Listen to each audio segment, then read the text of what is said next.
നിങ്ങൾക്ക് കുറച്ചെങ്കിലും മനസാക്ഷി ഉണ്ടെങ്കിൽ ഈ പെൺകുട്ടിയുടെ കഥ മുഴുവനുമായി നിങ്ങൾക്ക് കേട്ടു തീർക്കാൻ സാധിക്കില്ല. അച്ഛൻ, അമ്മ, ചേട്ടൻ അങ്ങനെ എല്ലാം ഉണ്ടായിരുന്ന ഒരു പെൺകുട്ടി പെട്ടെന്ന് ഓരോന്നോരോന്നായി നഷ്ടപ്പെടുന്നു. പിന്നീട് തികച്ചും തനിച്ചായി എന്ന് മനസ്സിലായപ്പോൾ അവരുടെ സംരക്ഷണ ചുമതല ഒരാൾ ഏറ്റെടുക്കുന്നു. അനാഥയാണ്, ചോദിക്കാനും പറയാനും ആരും ഇല്ലാത്ത അവസ്ഥ.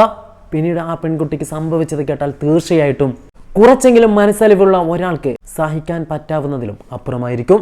തമിഴ്നാട്ടിലെ കോസാക്കുളം എന്നൊരു ഗ്രാമത്തിലാണ് പൊന്നി, മുത്തു ദമ്പതികൾ താമസിക്കുന്നത്. അവർക്ക് മൊത്തം 2 കുട്ടികളാണ്, ഒരു ആണും ഒരു പെണ്ണും. വളരെയധികം സന്തോഷത്തോടെ അവർ 4 പേരടങ്ങുന്ന കുടുംബം ആ ഗ്രാമത്തിൽ താമസിച്ചു പോന്നു. അങ്ങനെയിരിക്കെ ഒരു ദിവസം അമ്മയായ പൊന്നമ്മാൾ എന്ന പൊന്നൂക്ക് കാര്യമായ എന്തോ രോഗം പിടിപെടുന്നു. അതിന്റെ അടിസ്ഥാനത്തിൽ തന്നെ അവരെ ഹോസ്പിറ്റലിലേക്ക് മാറ്റുന്നു. പക്ഷേ ദിവസങ്ങളുടെ പരിശ്രമങ്ങൾക്കൊടുവിൽ പൊന്നു മരണത്തിന് കീഴടങ്ങുന്നു. പെട്ടെന്നുണ്ടായ ഭാര്യയുടെ മരണം, അതല്ലെങ്കിൽ അമ്മയുടെ മരണം, ഇവർ 3 പേർക്കും നല്ല രീതിയിൽ തന്നെ ഷോക്ക് നൽകി. പക്ഷെ അതിനെയൊക്കെ അതിജീവിച്ച് അവർ പതിയെ മുമ്പോട്ട് പോയി. ആ സാഹചര്യത്തിൽ തന്നെ മക്കളെയും നോക്കണം, അതേപോലെ തന്നെ ജോലിക്കും പോകണം എന്നതുകൊണ്ട് തന്നെ മുത്തു മറ്റൊരു വിവാഹവും കഴിച്ചു. പതിയെ പുതിയ അമ്മയെ പൊരുത്തപ്പെട്ട് 2 കുട്ടികളും വളർന്നു. അങ്ങനെയിരിക്കെയാണ് പെട്ടെന്ന് അച്ഛനായ മുത്തുവിന് എന്തോ രോഗം പിടിപെടുന്നത്.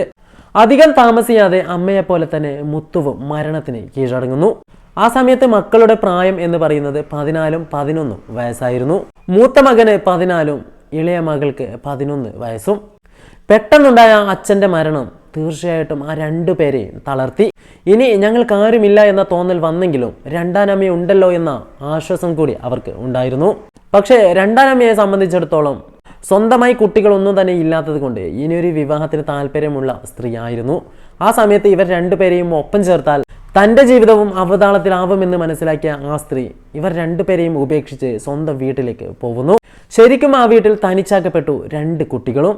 ആ സമയത്താണ് അവർക്ക് ആശ്വാസമായിക്കൊണ്ട് അവരുടെ സംരക്ഷണ ചുമതല ഏറ്റെടുക്കാൻ 2 പേര് തയ്യാറാവുന്നത്. മുത്തുവിന്റെ ചേച്ചിയായ വനജയുടെ ഭർത്താവായ ചിന്ന, ഇവർ 2 പേരുമായിരുന്നു ഈ 2 കുട്ടികളെയും ഏറ്റെടുക്കാൻ തയ്യാറാവുന്നത്. ഇവർക്ക് 2 പേർക്കും കല്യാണം കഴിഞ്ഞ് ഒരുപാട് വർഷമായെങ്കിലും കുട്ടികളൊന്നും തന്നെ ഉണ്ടായിരുന്നില്ല. ഈ 2 പേരുടെയും സംരക്ഷണ ചുമതല അവർ തന്നെ ഏറ്റെടുക്കുകയും അവരെ സ്വന്തം വീട്ടിലേക്ക് കൊണ്ടുപോവുകയും ചെയ്തു. അവരുടെ വീട്ടിലെത്തി അമ്മയെയും അച്ഛനെയും നഷ്ടപ്പെട്ട ഈ 2 കുട്ടികളും ആകെ തളർന്നിരുന്നെങ്കിൽ പോലും പതിയെ ജീവിതത്തിലേക്ക് തിരിച്ചു വന്നു. 2 പേരും ഓൾറെഡി സ്കൂളിലേക്ക് പോകുന്ന ആളുകളായതുകൊണ്ട് തന്നെ അത് തുടർന്ന് കൊണ്ടുപോവുകയും ചെയ്തിരുന്നു. ആ സാഹചര്യത്തിലാണ് ഒരു ദിവസം ഈ സഹോദരൻ തൊട്ടടുത്ത് തന്നെ ഉണ്ടായിരുന്ന പുഴയിലേക്ക് കുളിക്കാൻ വേണ്ടി പോകുന്നത്. പക്ഷേ കുളിക്കാൻ പോയ ചേട്ടൻ പിന്നീട് ഒരുപാട് സമയം കഴിഞ്ഞിട്ടും തിരിച്ചു വന്നില്ല. എന്താണ് കാരണമെന്ന് അന്വേഷിച്ച് എല്ലാവരും തന്നെ അന്വേഷിച്ചിറങ്ങി. അവസാനം പുഴയിൽ മുങ്ങിയിട്ടുണ്ടാവുമെന്ന നിഗമനത്തിൽ എല്ലാവരും എത്തി. അതിൻ്റെ അടിസ്ഥാനത്തിൽ തന്നെ അന്വേഷണവുമായി മുമ്പോട്ട് പോയി. കുറേ സമയം അന്വേഷിച്ചതിന് ശേഷം ആ പയ്യന്റെ ജീവനില്ലാത്ത ശരീരം അവർക്ക് കണ്ടെത്താൻ സാധിക്കുന്നു. അവസാനം തനിക്ക് തുണയുണ്ടായിരുന്ന തൻ്റെ ചേട്ടനും കൂടി മരണത്തിന് കീഴടക്കിയെന്ന് ഈ 11കാരി മനസ്സിലാക്കുന്നു. പിന്നീട് അവൾക്ക് ആരുമില്ല എന്ന തോന്നൽ അവളെ വളരെയധികം അലട്ടുന്നു. സ്കൂളിലേക്ക് പോയാലും മറ്റെവിടെ പോയാലും ആരോടും സംസാരിക്കാത്ത പെൺകുട്ടിയായി അവർ മാറുന്നു. സന്തോഷം എന്നതോ ചിരി എന്നതോ അവരുടെ ജീവിതത്തിൽ നിന്ന് തന്നെ ഇല്ലാണ്ടാവുന്നു. സദാസമയവും ആ പെൺകുട്ടിയെ വീർത്ത മുഖവുമായിട്ട് തന്നെയായിരുന്നു ആളുകളൊക്കെ തന്നെ കണ്ടിരുന്നത്. അങ്ങനെ ദിവസങ്ങളും മാസങ്ങളും കടന്നുപോയി. അങ്ങനെയിരിക്കെ ഒരു ദിവസം വനജയുടെയും ചിന്നയുടെയും ഒച്ചത്തിലുള്ള നിലവിളി കേട്ടാണ് ചുറ്റുമുള്ള അയൽവാസികളൊക്കെ തന്നെ ആ വീട്ടിലേക്ക് ഓടിക്കൂടുന്നത്. എന്താണ് കാര്യമെന്ന് അവരോട് ചോദിച്ചപ്പോൾ അവർ പറയുന്നു, ഞങ്ങളുടെ ആ പെൺകുട്ടി രാവിലെ കുളിക്കാൻ വേണ്ടി ബാത്റൂമിലേക്ക് പോയതാണെന്നും പക്ഷേ ഇതുവരെയുമായി കതക് തുറക്കുന്നില്ല എന്നും എന്താണ് സംഭവിച്ചതെന്ന് മനസ്സിലാക്കാൻ സാധിക്കുന്നില്ല എന്ന രീതിയിൽ അവർ ഉറക്കെ പറയുന്നു. അതിന്റെ അടിസ്ഥാനത്തിൽ എല്ലാവരും തന്നെ ആ ബാത്റൂമിന്റെ കതകിലേക്ക് ആഞ്ഞാഞ്ഞ് തട്ടുകയും മറ്റും ചെയ്തെങ്കിലും ഒരു തരത്തിലുള്ള ശബ്ദവും അകത്തുനിന്ന് കേൾക്കാൻ സാധിക്കുന്നില്ല. ഉടനെ തന്നെ എല്ലാവരും ചേർന്ന് ആ കതക് തല്ലി പൊളിക്കുന്നു. പക്ഷെ ആ സമയത്ത് ബാത്റൂമിനകത്ത് കണ്ട കാഴ്ച ആ പെൺകുട്ടി ബോധരഹിതയായി നിലത്ത് കിടക്കുന്നതാണ്. എന്താണ് ആ പെൺകുട്ടിക്ക് സംഭവിച്ചത് എന്ന രീതിയിൽ എല്ലാവരും തന്നെ ആ പെൺകുട്ടിയെ തൊട്ടും തലോടിയും നോക്കുന്നു. പക്ഷേ ഒരു തരത്തിലുള്ള അനക്കവും ആ പെൺകുട്ടിയിൽ നിന്നും ഉണ്ടാവുന്നില്ല. ഉടനെ തന്നെ ഹോസ്പിറ്റലിലേക്ക് മാറ്റുന്നു. പക്ഷേ ടെസ്റ്റ് ചെയ്ത ഡോക്ടർമാർ മരിച്ചെന്ന് സ്ഥിരീകരിക്കുന്നു. പെൺകുട്ടിയുടെ ബോഡി പോസ്റ്റ്മോർട്ടം ചെയ്യണമെന്ന രീതിയിൽ ഡോക്ടർമാർ വാശി പിടിക്കുന്നു. അതിന്റെ അടിസ്ഥാനത്തിൽ അവർ തന്നെ പോലീസിനെ വിളിക്കുകയും പെൺകുട്ടിയുടെ ബോഡി പോസ്റ്റ്മോർട്ടത്തിന് അയക്കുകയും ചെയ്യുന്നു. പക്ഷേ പോസ്റ്റ്മോർട്ടം റിപ്പോർട്ട് വന്നപ്പോഴാണ് എല്ലാവരും തന്നെ ഞെട്ടിച്ച ആ കാര്യങ്ങൾ അറിയുന്നത്.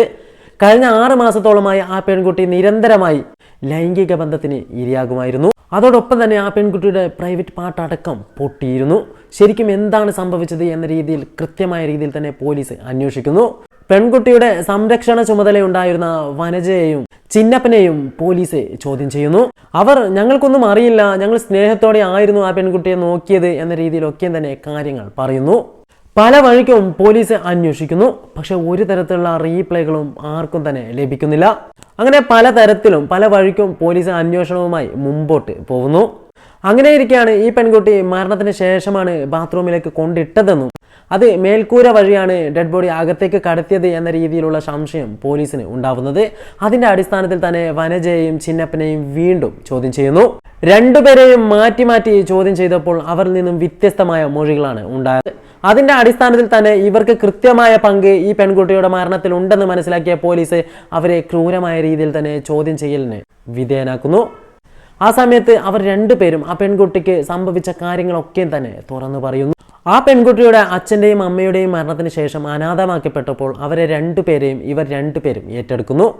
പക്ഷെ ഏറ്റെടുത്ത് വീട്ടിലെത്തിയ അന്ന് മുതൽ തന്നെ അവർക്ക് രണ്ടുപേർക്കും ചോദിക്കാനും പറയാനും ആളില്ല എന്ന തോന്നലും അതിലുമുപരി ഞങ്ങൾക്ക് എന്ത് വേണമെങ്കിലും ഇവരെ രണ്ടുപേരെയും ചെയ്യാമല്ലോ എന്ന രീതിയിൽ അവരെ കൊണ്ട് പല വിധത്തിലുള്ള തൊഴിലുകളൊക്കെയും തന്നെ ഇവർ എടുപ്പിച്ചിരുന്നു. അതിലുമുപരി ചിന്ന എന്ന് പറയുന്ന ആൾ മദ്യത്തിന് അടിമയായിരുന്നു. മദ്യം കഴിച്ചതിന് ശേഷം അവർ എന്ത് ചെയ്യുന്നു എന്നതിനെ കുറിച്ച് അവർക്ക് തന്നെ ഒരു തരത്തിലുള്ള ബോധവും ഉണ്ടാവുന്നില്ല. ആ സാഹചര്യത്തിൽ അവർ ശരിക്കും മൃഗമായി മാറുന്നു. ഈ പെൺകുട്ടി സ്വന്തം വീട്ടിലെത്തിയ അന്നു മുതൽ തന്നെ ഈ മനുഷ്യന് ഈ പെൺകുട്ടിയെ ലൈംഗികമായി ഉപയോഗിക്കാൻ താല്പര്യമുണ്ടായിരുന്നു. പക്ഷെ ആ സാഹചര്യങ്ങളിലൊക്കെയും തന്നെ ഈ പെൺകുട്ടിക്കൊപ്പം ഇവരുടെ തന്നെ ചേട്ടനായ ആ 14-കാരനും ഉണ്ടായിരുന്നത് കൊണ്ട് ഒന്നും തന്നെ ആ പെൺകുട്ടിയെ ചെയ്യാൻ സമ്മതിച്ചിരുന്നില്ല. ആ പെൺകുട്ടിക്ക് കാവലുമായി എല്ലാ സമയത്തും ആ ചേട്ടൻ ഒപ്പം തന്നെ ഉണ്ടായിരുന്നു. ആ സമയങ്ങളിലൊക്കെയും തന്നെ ആ പെൺകുട്ടിയെ കൊണ്ട് കഠിനമായ ജോലിയോ മറ്റോ ചെയ്യിപ്പിക്കുകയാണെങ്കിൽ ചേട്ടൻ സഹായത്തിന് എത്തുകയും ആ പെൺകുട്ടിയെ പല സമയത്തും സഹായിക്കുകയും ചെയ്യുമായിരുന്നു. അങ്ങനെ ആ രണ്ട് സഹോദരന്മാർ തമ്മിലുള്ള ബന്ധം വളരെയധികം ഊഷ്മളമായ രീതിയിൽ വളരുകയും ചെയ്തിരുന്നു. ആ സാഹചര്യത്തിൽ തന്നെയാണ് ഈ ചേട്ടൻ ഇതുപോലെ പുഴയിലേക്ക് കുളിക്കാൻ പോകുന്നതും അവിടെ വെച്ച് മരണത്തിന് കീഴടങ്ങുന്നതും. അതിനുശേഷം ശരിക്കും പറഞ്ഞാൽ ചിന്ന എന്ന് പറയുന്ന ഈ വൃത്തികെട്ട മനുഷ്യന് അത് നല്ല രീതിയിൽ തന്നെ സന്തോഷം നൽകുന്ന കാര്യമായിരുന്നു. കാരണം ഈ പെൺകുട്ടിക്ക് ഇനി ചോദിക്കാനും പറയാനും ആരുമില്ല. തനിക്ക് എന്ത് വേണമെങ്കിലും ആ പെൺകുട്ടിയെ ചെയ്യാം. ആ നിലയിലേക്ക് കാര്യങ്ങൾ മുമ്പോട്ട് പോയി. ചേട്ടൻ്റെ മരണത്തിൻ്റെ പിറ്റേ ദിവസം രാത്രി തന്നെ ഈ പെൺകുട്ടിയെ അദ്ദേഹം ലൈംഗികപരമായി ചൂഷണം ചെയ്തു. ചെറിയ പെൺകുട്ടി ആയതുകൊണ്ട് തന്നെ ഒരുപാട് വയസ്സായി ഈ മനുഷ്യൻ മദ്യപിച്ച് വന്ന് ക്രൂരമായ രീതിയിൽ തന്നെ ആ പെൺകുട്ടിയെ ബലാത്സംഗത്തിന് ഇരയാക്കുമ്പോൾ ഉറക്കെ കരയുകയും മറ്റും ചെയ്തിരുന്നു. പക്ഷെ ആ സമയത്തൊന്നും തന്നെ വനജ എന്ന് പറയുന്ന ആ ഭാര്യ ഒരു തരത്തിലും തടയാനോ മറ്റോ ശ്രമിച്ചിരുന്നില്ല. തൻ്റെ ഭർത്താവ് ആ പെൺകുട്ടിയെ എന്ത് വേണമെങ്കിലും ചെയ്തോട്ടെ, തൻ്റെ ഭർത്താവ് സന്തോഷിച്ചാൽ മതി എന്ന രീതിയിൽ മാത്രമായിരുന്നു ആ വനജ എന്ന സ്ത്രീക്കും ചിന്ത ഉണ്ടായിരുന്നത്. ഒരു പക്ഷേ മദ്യപിച്ച് തൻ്റെ അടുത്ത് വന്ന് തന്നെ ഉപദ്രവിക്കുന്നതിലും ഭേദമല്ലേ മറ്റൊരു പെൺകുട്ടിയെ ഇതുപോലെ ചെയ്യുന്നത്, എനിക്ക് ഇതൊന്നും സഹിക്കേണ്ടല്ലോ എന്ന രീതിയിലായിരുന്നു ശരിക്കും പറഞ്ഞാൽ ഈ വനജ കാര്യങ്ങളൊക്കെ തന്നെ മുമ്പോട്ട് കൊണ്ടുപോയിരുന്നത്. ശരിക്കും പറഞ്ഞാൽ ഇങ്ങനെയൊക്കെ നടന്നതിൻ്റെ പിറ്റേ ദിവസം രാവിലെ തന്നെ ഈ വനജ ഈ പെൺകുട്ടിയോട് പറയുകയാണ്, നീ ഈ കാര്യങ്ങളൊന്നും തന്നെ മറ്റാരോടും പറയാൻ പാടില്ല, നിന്റെ സംരക്ഷണ ചുമതല ഞങ്ങൾക്കാണ്, ഞങ്ങളും കൂടി നിന്നെ കഴിയൊഴിഞ്ഞാൽ പിന്നീട് നിനക്കാരും തന്നെ ഉണ്ടാവുകയില്ല, അതുകൊണ്ട് തന്നെ ഇവിടെ നടക്കുന്ന കാര്യങ്ങളൊന്നും മറ്റാരോടും പറയാൻ പാടില്ല എന്ന രീതിയിൽ ആ പെൺകുട്ടിയെ ഭീഷണിപ്പെടുത്തുകയും ചെയ്തിരുന്നു. അതിൻ്റെ അടിസ്ഥാനത്തിൽ തന്നെ ഈ പെൺകുട്ടി ആരോടും തനിക്ക് നടക്കുന്ന ക്രൂരതയെക്കുറിച്ച് പറഞ്ഞില്ല.